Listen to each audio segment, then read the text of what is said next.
Super petrol prices are up by 3 shillings and 63 cents, diesel up by 3 shillings and 36 cents, and kerosene up by 4 shillings and 92 cents in Nairobi. As a result, a litre of petrol will trade at 124 shillings and 13 cents, diesel at 114 shillings and 30 cents, and kerosene at 92 shillings and 5 cents.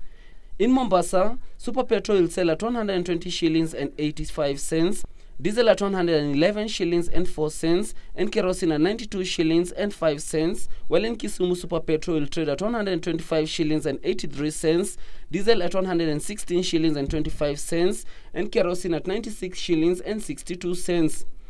The commodities will be sold highest in Mandera, going for 136 shillings and 65 cents, diesel at 126 shillings and 82 cents, and kerosene at 107 shillings and 39 cents. The average landed cost of imported diesel increased. That one increased by a small margin again of 0.5% from US dollars 977.99 per metric ton to 982.88 per metric ton. This follows the bad performance of the Kenyan currency against major international currencies, with fuel prices hard hit by the instability.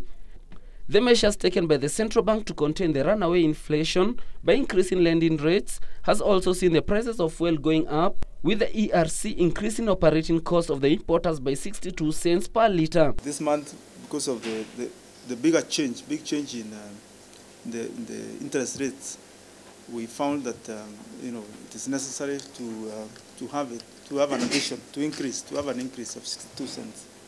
So that the financing of the operations of the companies is possible. All this despite the price of crude oil in the international market decreasing by 1.76% and trading at $108.95 per barrel compared to $110.90 in September. And despite the country witnessing an increment after increment each month, the Energy Regulatory Commission says it is confident that the price capping has protected consumers. As a result, the increment is expected to counter government efforts to stabilize inflation, given the high dependence of fuel, especially in manufacturing, while the price hike in kerosene is expected to sow a public outcry, given the important role the product plays in domestic lifestyle, such as cooking and lighting. Kamau Mbote, Business at 9.